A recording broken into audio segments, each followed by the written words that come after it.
Welcome to the Explainer. So today we're going to do something a little different. We are going to perform an autopsy, but not on a person. We are examining the remains of a completely failed change initiative. I mean, we see this all the time in business, right? A massive new strategy gets announced, millions of dollars are spent, and then boom, within months, the whole thing just completely collapses. Today, we're going to uncover exactly why this happens, leaning heavily into strategic analysis and leadership principles. And more importantly, we're going to look at what the ultimate examiner of your skills as a strategic business leader is really looking for when you were the one tasked with diagnosing and fixing these massive corporate disasters. Okay, let's dive right into this. Picture this scenario for a second. A company decides to roll out this brilliant, highly expensive new software system. It's supposed to totally revolutionize their operations. On paper, it is absolutely perfect. The tech is flawless, the budget is fully approved, and the timeline is locked in. And yet, it crashes and burns spectacularly. Staff absolutely refuse to use it, middle managers completely ignore it, and productivity just falls off a cliff. So it brings up this central, maddening mystery in management. Why do brilliant technical or strategic implementations fail so incredibly often? Well, the answer actually lies in a very famous and very true premise. Culture eats strategy for breakfast. You could have the most perfectly crafted, logically sound, bulletproof strategic plan in the entire world, but I promise you it is completely useless if you ignore the hidden organizational forces at play. Think about it like this. Strategy is what you say you are going to do. Culture is how things actually get done. And let me tell you, when those two clash, culture is going to win every single time. Which brings us to Section 1, Decoding the Cultural Web. Johnson and Scholl's Hidden Trap. So to really understand why culture is just so incredibly powerful, we need a framework, and that's where the cultural web comes in. It's basically this hidden trap that keeps companies completely stuck in their old ways. It breaks down all those invisible strings that really dictate corporate life. You've got your stories, that classic, well, we've always done it this way narrative that immediately shoots down any new idea. You have symbols, like who gets the coveted corner office, which totally dictates status. Then there are the rituals, like that mandatory monthly pizza party, and routines, alongside all the established power structures and control systems. Listen, if you don't understand these elements, you're just not going to understand why your grand plan failed. And this brilliantly illustrates exactly what needs to happen. To successfully transform a company, you literally have to break down the old and deliberately build up the new. You're taking a highly resistant hierarchical culture that's rooted in outdated symbols and shifting it. Because if you just try to force, say, a digital transformation onto old routines, it's going to bounce right off. You literally have to change the stories being told to highlight new tech successes. You have to shift the rituals so that they actually reward things like digital upskilling, rather than just praising the old school metrics. Moving right along to Section 2, Overcoming Resistance to Change. The Symptoms of Poor Leadership. Once we actually understand that invisible culture, we have to deal with its absolute most frustrating symptom, staff resistance.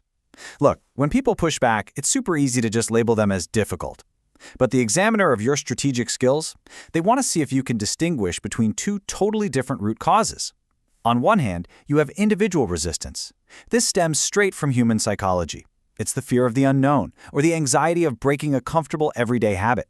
On the other hand, you have organizational resistance. This is deeply structural. It's driven by group norms, rigid silos, or threats to someone's established expertise. And here is the kicker. You absolutely cannot prescribe the right cure if you misdiagnose the disease. So the crucial point is, how does this theory actually anchor into reality? Well, when you hear staff complaining, saying things like, we aren't trained for this new software, or when middle managers just suddenly start ignoring every single email about the new initiative, they aren't actually just being stubborn. This is a classic textbook case of individual resistance. Very often, the fear of incompetence, or honestly just the fear of looking foolish in front of peers, masquerades as stubbornness. Recognizing that fear for what it is, that's your very first step to actually curing it. All right, Section 3, Choosing the Right Leadership Style, Adapting to the Context. So how do we actually go about curing this resistance we just talked about? Well, it requires leaders to completely and sometimes radically adapt their style to the context of the situation. Take an autocratic leader. They decide everything alone. Now, that's highly effective if you're in the middle of a sudden crisis, but it is absolutely terrible for everyday morale. Then you have democratic leadership, which involves the team. Great for your day-to-day normal operations. Laissez-faire gives a ton of freedom, which is perfect for highly motivated teams of experts. But consider this real-world scenario for a second. Imagine a new CEO of a tech startup who insists on holding daily 3-hour autocratic meetings, where literally only she speaks. What do you think happens? It completely, instantly kills all creativity and collaboration, just drains the life right out of the room.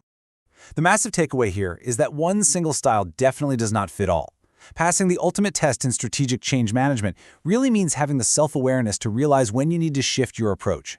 If you want to drive massive organizational change and really overcome that deep-seated resistance, a leader has to actively shift away from those comfortable autocratic habits and adopt a truly transformational style, someone who sets a compelling vision and genuinely empowers the team to get there.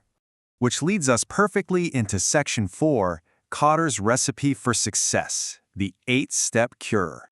Once you've actually got the right leadership style locked in, you need an execution framework. And John Kotter's 8-step model is practically a recipe for this. I mean, if you mess even one single ingredient, you're going to ruin the entire cake. So let's look at the vital unfreezing phase here. Step 1, create urgency. Step 2, form a powerful coalition. Step 3, create a vision. And Step 4, communicate that vision clearly. Now, think back to our totally failed software rollout from the beginning of this explainer. Why did it fail so badly? Because management entirely skipped steps 1 and 4. They didn't bother explaining why the old software was causing them to lose customers, and they certainly didn't communicate a vision for the future. They literally just dropped the new system on people's desks and expected magic.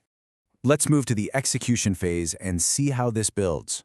Steps 5 through 8 are really where the change actually takes root and holds on. Step 5 is all about empowering broad-based action. This is followed by generating those crucial short-term wins, then consolidating your gains, and finally, actually anchoring the change right into the culture. Notice how Step 5 directly cures that individual resistance we spent time diagnosing earlier? Think about it. If your staff are terrified of looking incompetent, you empower them. You provide robust, judgment-free training and dedicated support helplines. Doing that flips the script. It turns their fear into confident action. Which brings us to our final, somewhat provocative thought for today. When your strategy is failing, you really have to stop and ask yourself, are you just constantly fighting the surface-level symptoms of resistance, or are you completely ignoring the invisible cultural web that is actually driving the whole thing? True change leaders, strategic business leaders, they don't just push harder when things get tough. They step back, they diagnose the hidden culture, they actively adapt their leadership style to fit the context, and they methodically apply Kotter's 8-step cure. Keep that in mind the next time you're facing a massive strategic hurdle. Thank you so much for joining me for this explainer, and I really hope this gives you a powerful new lens for viewing organizational change.